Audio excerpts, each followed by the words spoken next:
Ladies and gentlemen, friends, comrades, we are living through an extraordinary moment in American history, and I do not use that word extraordinary lightly. When Donald Trump rose to power, many of us on the left anticipated the dangers.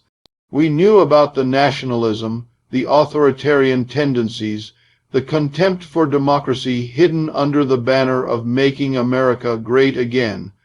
But what I did not imagine, what many of us did not imagine, was the depth of the damage he would inflict, not only on our political institutions, but on the very idea of America itself. The urgency of systemic change becomes unavoidable when we examine the wreckage left behind by Trump and recognize that he is less the cause than the symptom of a much deeper crisis. Many people focus on Trump as though he were a singular aberration in American history, an unfortunate accident that derailed an otherwise healthy system. But the truth is that Trump was made possible by the failures of American capitalism. The anger, disillusionment, and desperation that fueled his rise were produced by decades of policies that prioritized corporate profits over human needs. If we simply remove Trump and return to the status quo, the conditions that created him will remain intact, and another figure, perhaps even more dangerous, will emerge to exploit them. That is why systemic change, not superficial reform, is urgent. Consider the economic landscape. Inequality in the United States has reached levels not seen since the Gilded Age. The top 1% controls staggering amounts of wealth, while millions live paycheck to paycheck. Healthcare remains tied to employment, leaving families vulnerable whenever crises strike. Education has become a debt trap instead of a path to opportunity. Housing costs rise faster than wages, forcing many into precarity. These conditions did not begin with Trump, but they provided the fertile ground in which his politics thrived. He offered scapegoats rather than solutions, channeling anger away from the billionaires and corporations and toward immigrants, minorities, and supposed foreign enemies. Unless we confront the system that created these conditions, removing Trump will do little more than reset the cycle until the next crisis produces another demagogue. Systemic change means questioning the very foundation of an economy organized around private profit.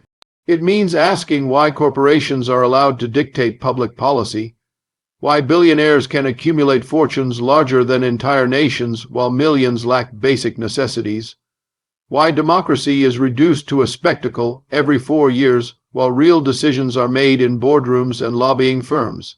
Without addressing these fundamental contradictions, politics will remain a revolving door of empty promises, and people will continue to lose faith in the possibility of change through democratic means. Trump exploited that loss of faith, presenting himself as an outsider who would drain the swamp.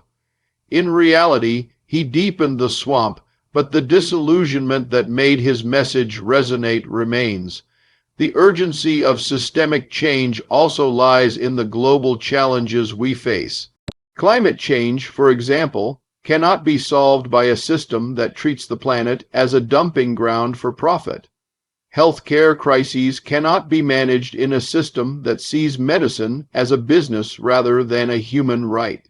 Economic security cannot be built in a system where corporations chase cheap labor across borders, leaving workers everywhere vulnerable. Trump made all these problems worse, but the problems themselves are not going away with him. Only a radical rethinking of how we organize society, placing human needs, ecological sustainability, and collective well-being at the center, can address them. Some will argue for moderation, for piecemeal reforms that tweak the system without fundamentally changing it. But history shows that such half measures are not enough in moments of deep crisis. The New Deal was not just a set of minor reforms, it was a systemic restructuring in response to the Great Depression. Today's crisis is no less severe. If anything, it is global and existential. To delay systemic change is to invite further decay, to leave the door open for the next Trump, the next authoritarian who promises easy answers while preserving the privileges of the elite. The urgency is not only economic but moral. A society that allows billionaires to hoard wealth while children go hungry, that allows corporations to poison the planet for profit, that abandons workers to precarity while rewarding speculation, is a society that has lost its moral compass. Trump exposed this reality in ways that shocked many, but the truth is that it was there long before him. What he ruined was not simply the image of America, but the illusion that the system was working for most people. Now that illusion has shattered, the only choice left is to confront the system itself. Either we build a new model based on justice, equality, and sustainability, or we continue down the path of decline, waiting for the next demagogue to capitalize on despair. That is why systemic change is no longer a choice for the future. It is an urgent necessity of the present. The continuation of capitalist decline under Trump is a story less about one man's policies and more about the trajectory of a system that had already been unraveling for decades. Capitalism in the United States has long promised prosperity, mobility, and opportunity. But the reality for working people has been one of stagnation, insecurity, and widening inequality. By the time Trump entered the White House, the middle class was already shrinking, wages had barely moved in real terms for 40 years, and the wealth of the nation was increasingly concentrated in the hands of a tiny elite. Trump claimed he would reverse this decline, that he would bring jobs back, protect American workers, and stand up to the global system that had left so many behind. Instead, his administration deepened the very contradictions that were hollowing out the country. He accelerated the decline, dressing it up in slogans while ensuring that the wealthy and powerful reap the benefits. To understand this continuation, one must first recognize that Trump was not an outsider to the system. He was a product of it. His career in real estate, riddled with bankruptcies, bailouts, and dubious deals, was made possible by the same financialized economy that rewarded speculation over production. When he took office, he surrounded himself not with working class voices, but with billionaires, corporate executives, and Wall Street insiders. The policies that followed reflected this alignment. His signature legislative achievement, the 2017 tax cuts, overwhelmingly benefited corporations and the wealthy while offering crumbs to working people.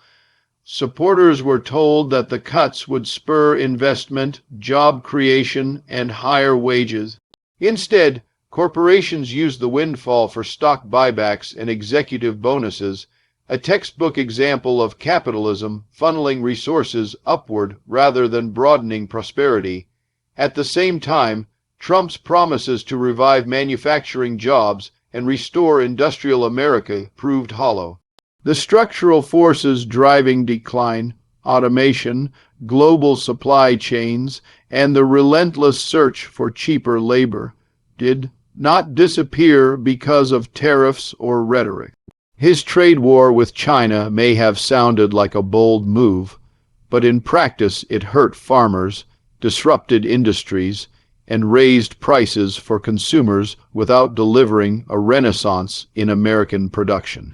The few factories that did open were exceptions, not signs of a broader transformation.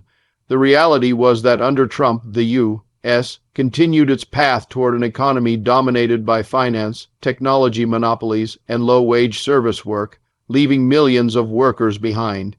Another dimension of capitalist decline that Trump deepened was the erosion of public goods.